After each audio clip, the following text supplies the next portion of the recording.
परमाराध्य सद्गुरु महाराज का प्रवचन महर्षि में ही सत्संग सुधा सागर से विंदो ज्योतिर्मय शालिग्राम है। धर्मानुरागिणी प्यारी जनता, आपके सामने उपनिषद का पाठ और कबीर साहब, गुरु नानक साहब, गोस्वामी तुलसीदास जी, स्वामी विवेकानंद और भगवान बुद्ध के वचन का पाठ हुआ। इसलिए कि संत हंस गुण गहई पया परिहरिवारी विकार। संतों के वचन में जो लेने योग्य हो आप लोग ले लें। हम लोग भी ऐसा ही करते हैं। हम लोग किसी संत को कम, किसी को विशेष नहीं मानते। उनके वचनों को हम लोगों को जानना है, समझना है और उनके अनुकूल चलना है। मैंने जो कुछ संतों की फुलवारी से सुंदर सुंदर पुष्पों को पाया है, उसमें जो सुगंधियां मुझे मिली हैं वे भी मेरे पास हैं, वे भी आप लोगों को दूंगा। बचपन से ही अपने अपने घर में किसी न किसी शब्द में ईश्वर के लिए सुना। बचपन में ही मुंह में शब्द आते ही हमारे बड़ों ने राम राम शिव शिव आदि नाम उपजाया, जपाया।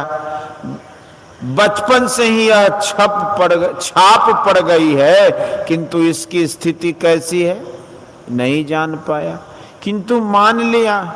ठीक वैसे ही जैसे स्कूल में अध्यापक कहते हैं कि कहो अ कहो क, तो ठीक इसी तरह अ और क कहा, बिना तर्क किए अध्यापक के अनुकूल मान लिया।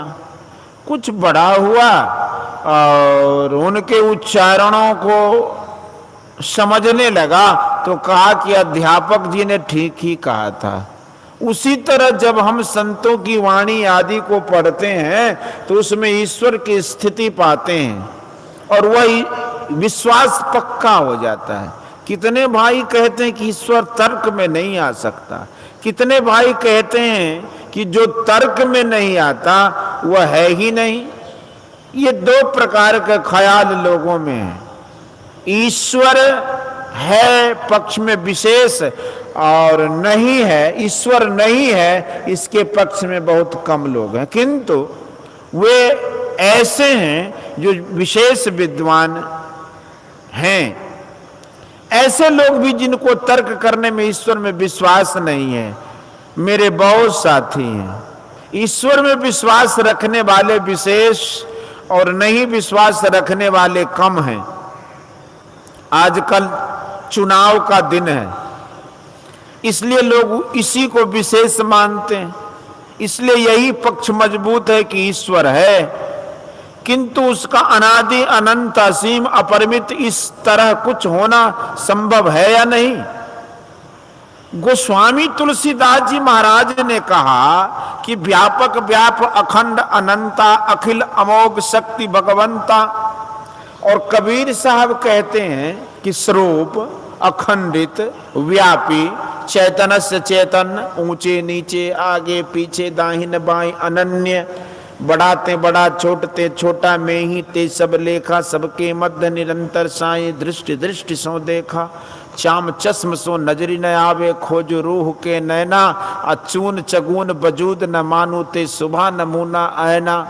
जैसे ऐना सब दर्शावे, जो कुछ वेश बनावे, जो अनुमान करे साहब को त्यों साहब दर्शावे। जाहि रूह अल्लाह के भीतर ते भीतर के ठाई, अरूप अरूप हमारे आस है, हम दू नहू के साई। जो को रूह आपने देखा, सो साहब को पेखा, कहे कबीर स्वरूप हमारा, साहब को दिल देखा। असीम हुए बिना बड़ा ते बड़ा नहीं हो सकता, छोटे से छोटा और बड़े से बड़ा अनोर नियाम महतो महियान का उल्टा है। बाबा नानक ने कहा कि अलख अपार अगम अगोचरी नाति सुकाल न कर्मा जाता जाति सोनी संभव नाति सुभाव न भरमा साचे सचियार बिटहु कुर्बाणु नाति स्वरूप वरुण नहीं रखिया साचे शब्द निशाणु नाति सुमात पिता सुत बंधप नाति सुकाम न नारी अकुल निरंजन अपर परंपर सगली ज्योत तुम्हारी घट घट अंतर ब्रह्म लुकाइया घट घट ज्योति सबाई बजर कपाट मुक्ते गुरमति निर्भय ताड़ी लाई जंतु पाए काल जनता बसगत जुगति सबाई सतगुरु से भी पदार्थ पावे छूटे शब्द कमाई सूचे भारे साचु समावे बिरले सूचा चारी अतंत को परम तंतु मिलाया नानक सरनि तुम्हारी। इस प्रकार संत वचन और उपनिषद के वाक्यों में परमात्मा को अनंत ही कहा गया है। विवेकानंद स्वामी ने भी अनंत ही कहा है। इस प्रकार सभी संत कहते चले आए हैं और इसी तरह मानते चले आए हैं। इस प्रकार का सीम अनादि एक तत्व होगा या नहीं? यदि नहीं तो ससीम है कहेंगे। तो प्रश्न होगा कि सब ससीमों के पार में क्या है? बहुत ससीम मिलकर एक असीम नहीं हो सकते। सब ससीमों को मिलाने से वह मंडल बहुत बड़ा हो जाए किंतु वह अनंत नहीं होगा। प्रश्न होगा कि सब ससीमों के पार में क्या है? तब असीम कहे बिना उत्तर हल नहीं हो सकता। सब ससीमों के पार में एक असीम होना पूर्ण संभव है। असीम दो नहीं हो सकते। दो असीम होने से दोनों ससीम हो जाएंगे। इसलिए यह कहना होगा कि असीम एक ही होगा। स्वामी विवेकानंद जी ने भी एक ही असीम माना है। एक विद्वान भागलपुर से पूर्णिया सफर करते समय मेरे पास आए। उन्होंने मुझसे पूछा कि ईश्वर के विषय में आप क्या मानते हैं? मैंने कहा मैं मानता हूं जो असीम है। उन्होंने पूछा जो असीम है उसे ईश्वर क्यों माने? मैंने उत्तर दिया असीम होने से सब कुछ उसके अंदर है और जो जिसके अंदर में है गोया काबू में है, इसलिए उसका वह ईश्वर है। इस प्रकार विचार में भी ईश्वर की स्थिति पाते हैं और संतों ने भी इसी प्रकार का वर्णन किया है। हमारे पूर्वजों ने जो हमें राम राम सिखलाया था वह ठीक है। जैसे अध्यापक ने हमें अ क आदि बतलाए थे, ठीक है, अब समझने लगे हैं। किंतु जिस समय अर्थात बचपन में जो अध्यापक ने कहा वहां तर्क नहीं किया। उसी प्रकार माताजी पिताजी ने जो कहा वह ठीक है। आज संतों की वाणी से वह पुष्ट हो जाता है। पहले श्रवण ज्ञान, फिर मनन ज्ञान, निधिध्यासन ज्ञान और अनुभव ज्ञान। अनुभव का अर्थ प्रत्यक्ष होता है। भजन करते हुए अंत में पूर्ण समाधि हो जाती है, वह अनुभव ज्ञान है। अनुभव ज्ञान प्राप्त करने के लिए जो साधन करते हैं वह है निधिध्यासन ज्ञान। ईश्वर के संबंध में जो कुछ हम सुनते हैं वह श्रवण ज्ञान है और फिर उस पर विचारते हैं वह मनन ज्ञान है। ये चार प्रकार के ज्ञान हैं। इन चारों को भी दो भागों में बांट सकते हैं, एक परोक्ष और दूसरा अपरोक्ष।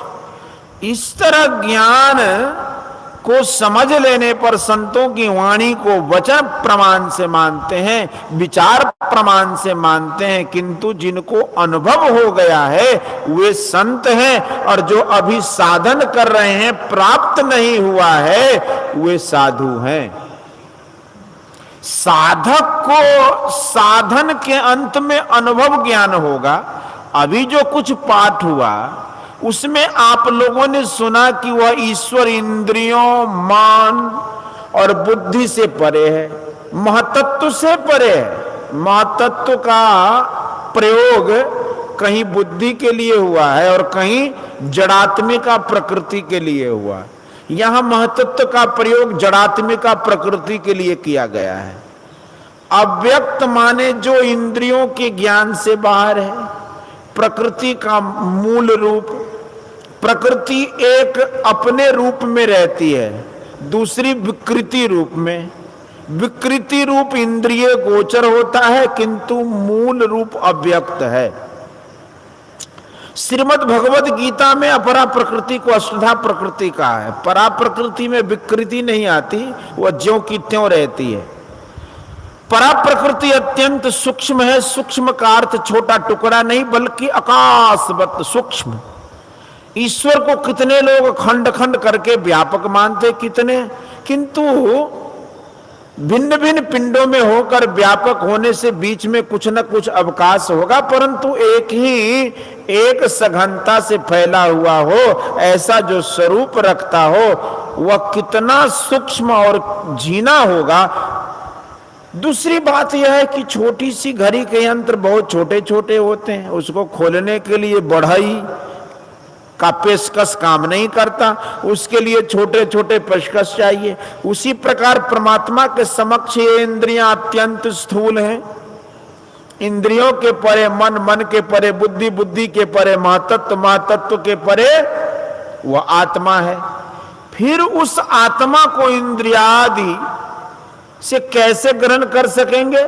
इसलिए गोस्वामी तुलसीदास जी ने कहा कि राम स्वरूप तुम्हारे वचन अगोचर, बुद्धि पर अभिगत अकथ अपार नेत नेत नित निगम का। रामचरितमानस। अचर चर रूप हरि सर्वगत सर्वदा बसत इति वासना धूप दीजे विनय पत्रिका। यह सगुण रूप हुआ। एक शरीर में रहते हुए आपका जोर है कि यह शरीर मेरा है और यह रूप है, उसी प्रकार परमात्मा सब में है। इसलिए सब शरीर उन्हीं के हैं और सब रूप उन्हीं के हैं। अग जग मैं प्रभु रहित विरागी, आप प्रेम ते प्रकट हो ही जिमी आगी। सब में वे रहते हैं। जैसे आप वस्त्र पहनते हैं तो आपका जो आदर करते हैं, तो आपके वस्त्र का भी आदर करते हैं। हमारे गुरु महाराज जी की खराऊ अभी रहती तो हम उसको नहीं पहन सकते, प्रणाम करते। उनकी गुदरी अभी रखी हुई है, हम लोग पहनते नहीं है, प्रणाम करते हैं। तुलसी साहब की गुदरी रखी हुई, लोग उसका दर्शन करते हैं, प्रणाम करते हैं। गुरु महाराज जी की मूर्ति अभी है, गुरु महाराज अभी नहीं है, किंतु उस मूर्ति को पूजते हैं, क्योंकि उस रूप में वे आए थे। इसलिए आज हमारे यहां मूर्ति पूजन होता है। एक भक्त ने कहा कि राजा कपड़ा नहीं होता, उसी प्रकार भगवान जो रूप धारण करते हैं वे नहीं हो जाते। इसलिए गोस्वामी तुलसीदास जी ने कहा कि भगत हेतु भगवान प्रभु राम धरव तनु भूप, अकिए चरित पावन परमा प्राकृत नर अनुरूप, जिताय अनेकन वेश धरि नृत्य करे नट कोय, सोई सोई भाव दिखावई आपुन होई न सोय। रामचरितमानस। ऐसा कहने से रूप का अपमान नहीं हुआ। आप अपने शरीर के लिए विचारिए, कितने शरीर धारण किए, अनेक रूपों को धारण करते हुए आप उनसे न्यारे ही हैं। न्यारे रहे, क्योंकि ईश्वर अंश जीव अविनाशी, चेतन अमल सहज सुखराशि। वह सब रूपों में रहता, किंतु किसी के रूप जैसा नहीं होता। रूप व्यक्त है, गोचर है। रूपधारी अव्यक्त है, अगोचर है। अच्छा हो कि हम रूप को पहचाने और रूपधारी को भी पहचान ले, तब कभी भ्रम नहीं होगा। ब्रह्मा को भगवान श्री कृष्ण के लिए भ्रम हुआ। ब्रह्मा को ही नहीं, नारद, काक, भुसुंड, इंद्र आदि को भी भ्रम हुआ। इसलिए गोस्वामी तुलसीदास जी ने कहा कि निर्गुण रूप सुलभ अति सगुण जान नहीं कोई, सुगम अगम नाना चरित सुनि मुनि मन भ्रम होय।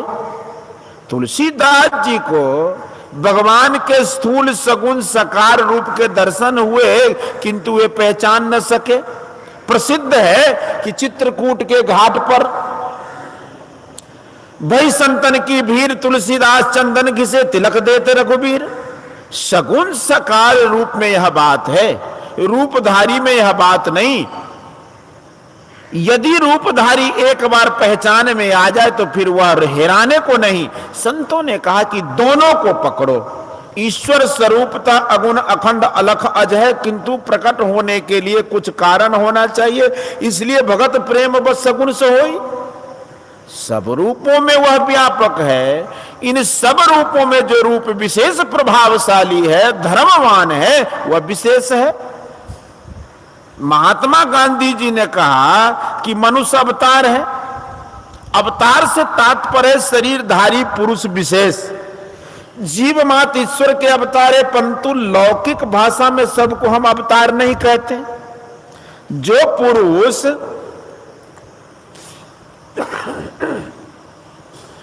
पुरुष अपने युग में सबसे श्रेष्ठ धर्मवान है होता है, उसी को भावी प्रजा अवतार रूप से पूजती है। इसमें मुझे कोई दोष नहीं जान पड़ता। इसमें न तो ईश्वर के बड़प्पन में ही कमी आती है, न सत्य को ही आघात पहुंचता है। आदम खुदा नहीं, लेकिन खुदा के नूर से आदम जुदा नहीं। जिसमें धर्म जागृति अपने युग में सबसे अधिक है, वह विशेषा अवतार है। इस विचार श्रेणी से कृष्ण रूपी संपूर्ण अवतार आज हिंदू धर्म में साम्राज्य उपभोग कर रहा है। साधारण लोग जो उच्च हो गए, वे भी पहले साधारण थे। पाठ के आरंभ में बड़ा बड़ा अक्षर लिखकर सीखते हैं, उस अव्यक्त रूप का पहले निधिध्यासन करे संभव नहीं है। केवल माने कि इंद्रिय इंद्रियानी, ईश्वर इंद्रियातीत है, मानने से उतना काम नहीं चलने को नहीं। इसलिए पहले किसी सगुण रूप में आसक्ति हो, सुतीक्ष्ण मुनि की तरह। सुतीक्ष्ण मुनि अगस्त्य ऋषि के शिष्य थे, बड़े सदाचारी थे। कथा है कि जब उनको जानकारी मिली कि भगवान श्री राम नंदनी श्री जानकी जी की खोज में जंगल होते हुए इधर ही आ रहे हैं, तो वे चले दर्शन हेतु। भगवान श्री राम के प्रेम में वे इतने मग्न हो जाते हैं कि वे भगवान श्री राम का मानस ध्यान करने लग जाते हैं और बाहर की सुध बुध खोकर मार्ग में ही बैठ जाते हैं। भगवान आते हैं, भगवान श्री मुनि जी को जगाना चाहते हैं, किंतु ध्यान में वो इतने तल्लीन है कि उन्हें भगवान के आने की जानकारी ही नहीं हो पाई। बाद में भगवान श्री राम उनके ध्येय को ही बदल देते हैं। सुतीक्ष्ण मुनि जी दो भुजी राम का मानस ध्यान कर रहे थे, अब भगवान बदलकर चतुर्भुजी रूप सामने कर देते हैं। तब मुनि जी हड़बड़ा कर आंखें खोलते हैं तो देखते हैं कि भगवान राम सामने खड़े हैं। इस तरह का ध्यान बहुत उत्तम ध्यान है, किंतु इतने में ही अंत नहीं है, और भी आगे जाना है। विवेकानंद स्वामी ने कहा कि अंतर की दृष्टि चाहिए। बाहर देखने की अभिलाषा निवृत्त कर देनी चाहिए। दृष्टि 5 प्रकार की होती हैं: जागृत की दृष्टि, मानस दृष्टि, स्वप्न की दृष्टि, दिव्य दृष्टि और आत्मदृष्टि। सुतीक्ष्ण मुनि मानस दृष्टि में डूबे थे, किंतु दिव्य दृष्टि उससे विशेष है, इसके लिए लोग यत्न करते। मैंने कहा था कि संत वाणी के पुष्प की गंध जो मेरे पास एकत्र हुए हैं, उसे भी दूंगा, वही देता हूं। आप बाहर की ओर न देखिए और फैली हुई दृष्टि से नहीं देखिए, तब होगा उग्रहि विमल विलोचन ही के, मिटहि दोष दुख भव रजनी के। संत पलटू साहब ने कहा कि काजर दिए से का भया, ताकन को डबनाई, ताकन को डबनाई, ताकन की गति है न्यारी, एकटक लेबे ताक सोई है पीऊ की प्यारी। ताके नैन मिरोरी नहीं चित अंते टारे, बिन ताके कही काम लाख कोई नैन सवारे। ताके में है फेर फेर काजर में नाही, भंगी मिली जो नाही नफा क्या जोग के माही। पलटू सनकारत रहा पी को खिन खिन माही, आ काजर दिए से का भया, ताकन को डब नाही। उपनिषद में 3 प्रकार की दृष्टियां का वर्णन किया गया: अमा दृष्टि, प्रतिपदा दृष्टि और पूर्णिमा दृष्टि। दोनों आंखें बंद करके ध्यान करने को अमादृष्टि कहते हैं। आधी आंखें खुली और आधी आंखें बंद करके देखने को प्रतिपदा दृष्टि कहते हैं, और पूरी आंखें खोलकर देखने को पूर्णिमा दृष्टि कहते हैं। भगवान बुद्ध को अमादृष्टि से लाभ हुआ था। आज भी उनकी ध्यानावस्थित मूर्ति में आंखें बंद की हुई देखी जाती है। बाबा नानक कहते कि सुखमन के घर राग सुनी सुन मंडल लिवलाय, अकथ कथा विचारिये मनसा मन ही समाये। ताकने का ढंग सीखो, उससे दिव्य दृष्टि खुलती है, दिव्य दृष्टि से दिव्य रूप के दर्शन होते हैं।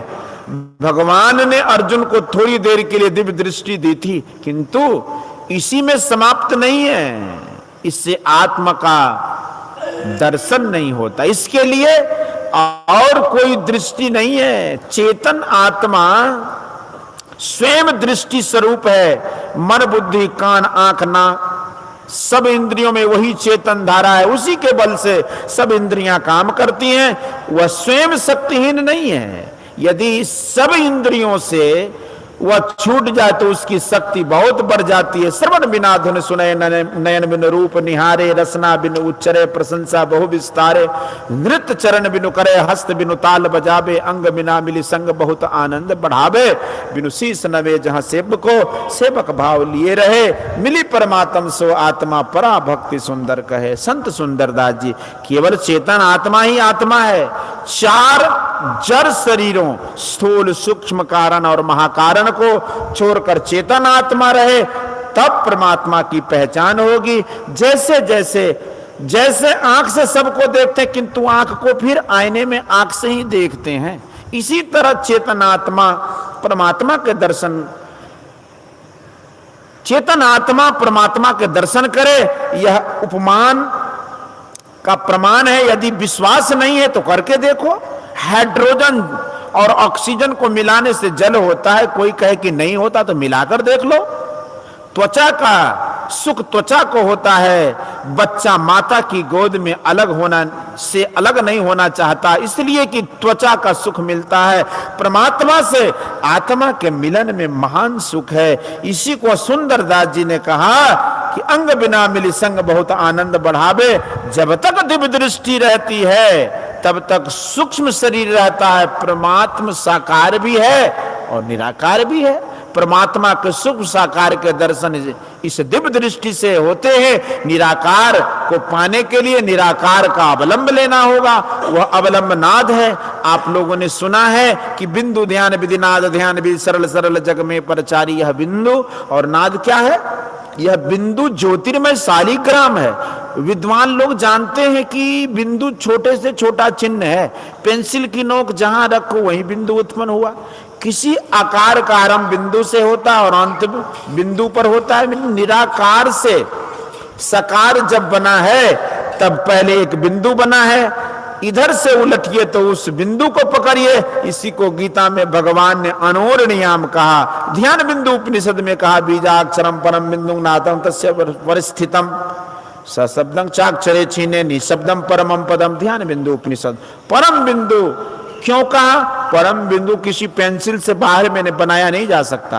परिभाषा के अनुकूल बिंदु अपने अंदर में उदित होता है। बिंदु नाद महालिंगम विष्णु लक्ष्मी निकेतनम देहं विष्णु आलयं प्रोक्तम सिद्धिदं सर्वदेही नाम। योग सिखोपनिषद अध्याय 5। इसी योग सिखोपनिषद के पहले अध्याय में बिंदु नाद महालिंगम शिव शक्ति निकेतनम देहं विष्णु आलयं देहं शिवालयं प्रोक्तम सिद्धिदं सर्वदेही नाम। लोग ठाकुर बाड़ी और शिवालय को पवित्र रखते हैं, उनको पूजते हैं, यह ठीक ही है। किंतु यह शरीर रूप ठाकुर बाड़ी और शिवालय अपवित्र ही है। खेद है कि इस ठाकुर बाड़ी को हमने पवित्र रखने की कोशिश नहीं की और इसको भोग का एक साधन मात्र समझा। आप स्वयं इसमें रहते हैं। आप अपने शरीर में चलिए, पहले मन के साथ चलना होगा। लोग मुंगेर गए हैं, मुंगेर के विषय में सोचते हैं तो कहते हैं कि मन मुंगेर चला गया, किंतु यह बात ठीक नहीं है। मन का जाना ऐसे नहीं होता। यदि मन मुंगेर गया तो कहिए तो इस समय मुंगेर में क्या हो रहा? या तो मन ने मुंगेर को पहले जैसा देखा था उसी को अपने बना कर देखता है। मन को चलना तब होता है जब मन का सिमटाव हो। जहां यह मन ठहरा हुआ है वहां मन का वहां से सिमटाव हो तो उसकी ऊर्ध्वगति होगी। सिमटा में ऊर्ध्वगति स्वाभाविक है।